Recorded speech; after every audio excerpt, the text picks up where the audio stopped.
Добрый дзень. Сёння з вами Валер Кавалеўскі, кіраўнік кабінета Святланы Ціханаўскай. Я Франак Вячорка, дарадца Святланы Ціханаўскай. Мы адкажам на пытанне про конференцию у Вене.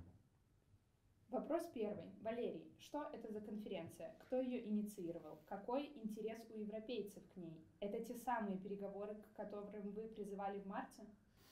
Идея конференции возникла весной этого года. С ней выступили представители ряда демократических сил, а Светлана Тихановская стала ее активно продвигать на международной арене, предлагая различным руководителям государств, с которыми она встречалась, принять эту инициативу и организовать такую конференцию. И в результате этих усилий Себастьян Курц, тогда канцлер Австрии, принял это предложение и обязался провести это мероприятие.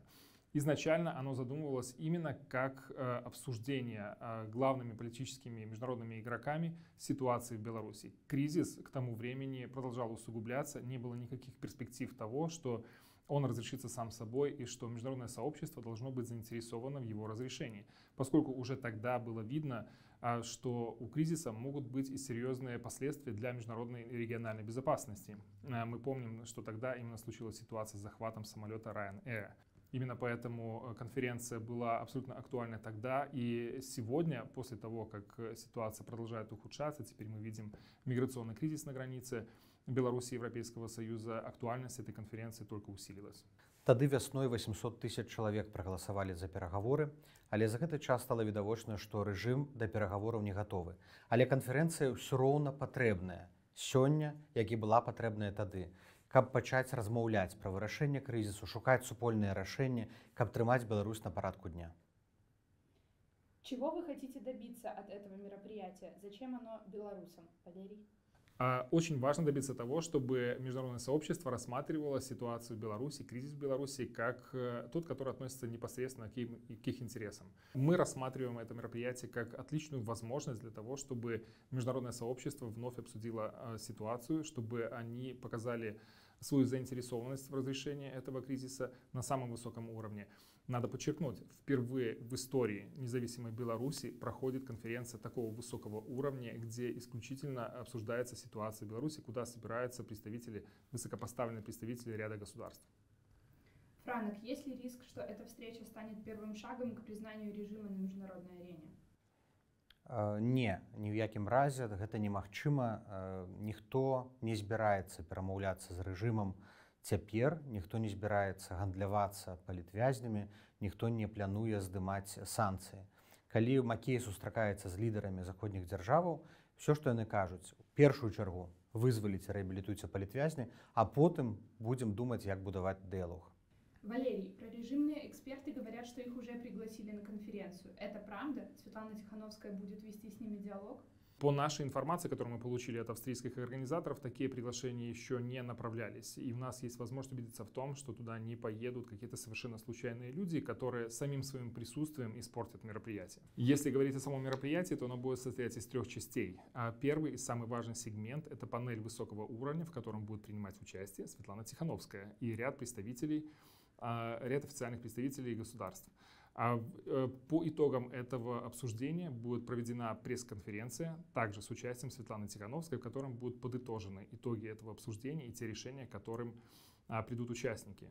А вторая и третья панель будут в большей степени экспертными дискуссиями, в том смысле, что это будут также обсуждения с участием официальных представителей, но в них могут принимать теперь уже участие и эксперты, независимые эксперты.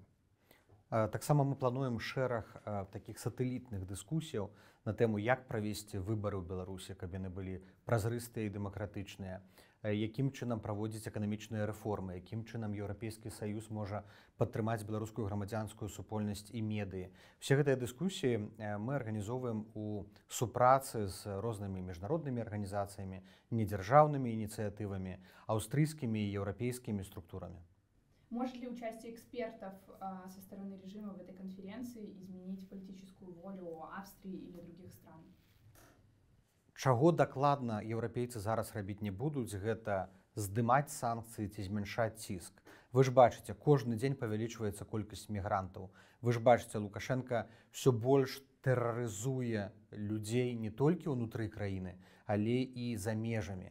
Калі гаварыць будуць, пра змену нейкай палітыкі, то толькі ў боку узмацнення ціску, таму што цяпер кожнаму еўрапейскаму ўраду зразумела, што толькі узмацняючы ціск на рэжым Лукашэнкі можна прымусіць яго спыніць ягоную безадказную палітыку.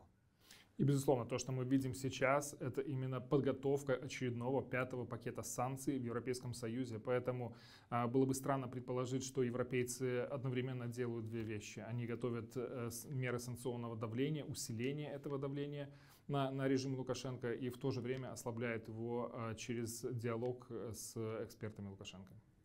Валерий, европейцы могут начать договариваться с режимом за спиной белорусов? Для нас это категорически недопустимо. Мы эту позицию постоянно подчеркиваем, что диалог по разрешению кризиса в Беларуси может вестись только с обществом белорусским. Никаких переговоров за нашей спиной. И об этом наши европейские партнеры, американские партнеры прекрасно знают и совершенно солидарны в этом понимании. Более того, все больше мы видим признаков того и подтверждений того, что европейские страны, государства, правительства рассматривают Светлану Тихановскую, демократические силы Беларуси, как единственные и самые главные представители белорусского народа. Франек, почему вы говорите, что для режима эта конференция в любом случае плоха? Лукашенко патрапіў у свой асаблівы палітычны цугцванг. Калі ён удзельнічае ў канферэнцыі, это значыць, што ён прызнае Святлану Ціхановскую, каардынацыйную раду, і гэта значыць, што ён больш не адзіны чалавек, які прадстаўляе Беларусь, як яму хочацца быць. Калі ж ён не ўдзельнічае, это значыць, што пытанне Беларусі, крызіс у Беларусі вырашаецца без удзелу прадстаўнікоў рэжыма. Таму якое б рашэнне ён не прыняў, што тычыцца міжнароднага дыялогу, гэта іграе супраць яго. Валерий, какие итоги этой конференции вы ожидаете? Для нас важно, чтобы мы подтвердили вместе с нашими международными партнерами, что кризис в Беларуси остается актуальной проблемой, и эта проблема принадлежит всем. И только совместными усилиями мы сможем ее решить. И ее решать нужно системно, не какими-то кусками, не в ответ на захват самолета или не в ответ на миграционный кризис. Для того, чтобы избежать подобных ситуаций в будущем, для того, чтобы избежать эскалации конфликта на границах Беларуси и Европейского Союза, кризис Беларуси должен решаться системно и всеобъемлюще, и, безусловно, с участием белорусских демократических сил. Але ж усе мы разумеем, што крызіс у Беларусі павінен вырашацца мірна пры дапамозе дыялогу. Але перад тым, як пачнуцца любыя перамовы пра новыя выбары, павінны быць вызваленыя і рэабілітаваныя ўсе палітычныя вязні і ўсе тыя, хто знаходзіцца ў турмах па палітычных матывах.